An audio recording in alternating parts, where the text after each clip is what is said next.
Okay, so this video is about today's hands. I open the small blind as a lot of people have the auto fold on for the big blind so you can be looser. Then I could c-bet, but in this case I choose not to. The people do have a lot of ace-x, but probably also a lot of hands which immediately fold. So you could c-bet quite a lot here actually. Then on the turn, I could bet and get value from pairs of flush draws, but I think a lot of people here, after I check twice, will overbluff because they don't put me on any jacks.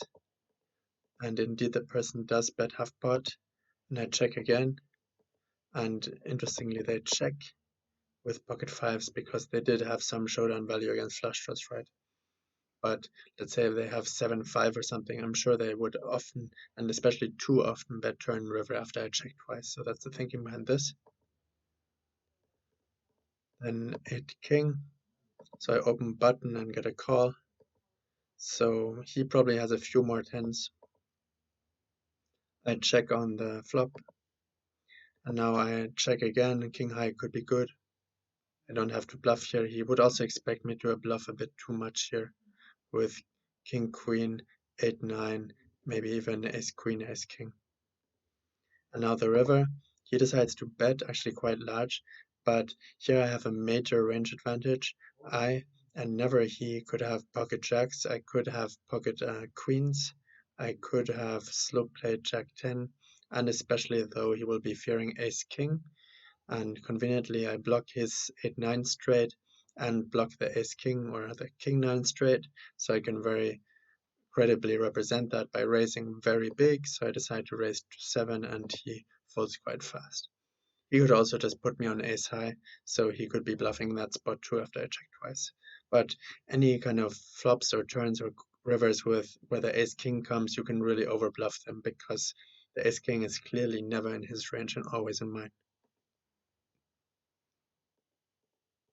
Okay, the next hand I open button, get a call, standard. Here it's clear value because I have top pair, there's a lot of draws. People should check raise a lot here, but they don't as a bluff. I could also have the straight here as I open the button. I could have all the 8-7 offsuits, which he doesn't have. Turn comes, it's obvious check back. He could also do some leading with his flush draws.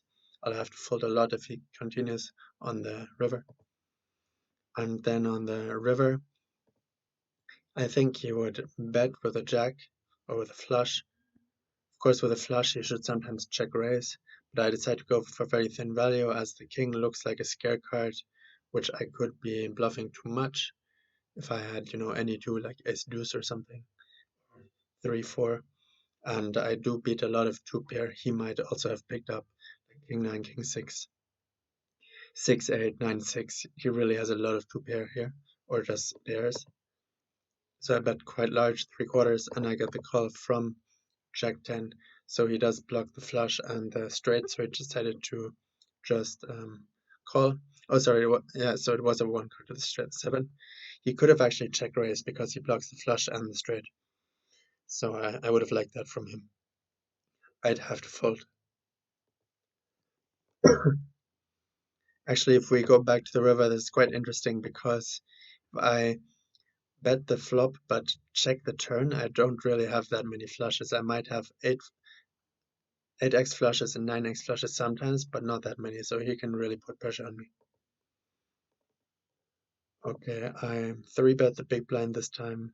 I can also probably fold is the best usually, but I think 3-bet is a bit better than just call. And by the way, people open the under the gun way too loose. I've seen so many terrible opens, so you can really 3-bet a lot.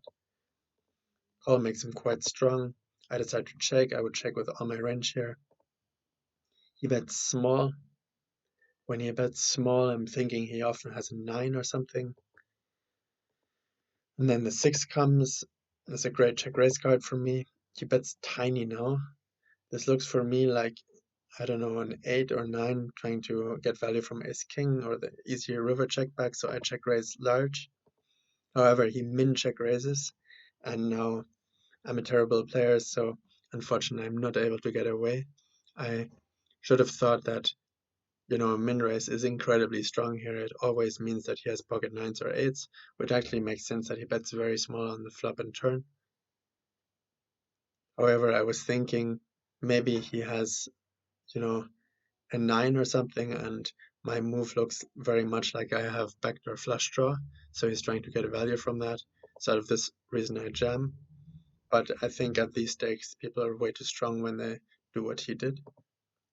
And indeed, he has pocket eights. Okay, that completes the hands of today. So just really watch out when people are betting big in large pots. I mean, the turn bet was still, he's risking 15, which is still a lot of money. Then yeah, you should just overfold at these stakes. Hope this video helped. Cheers.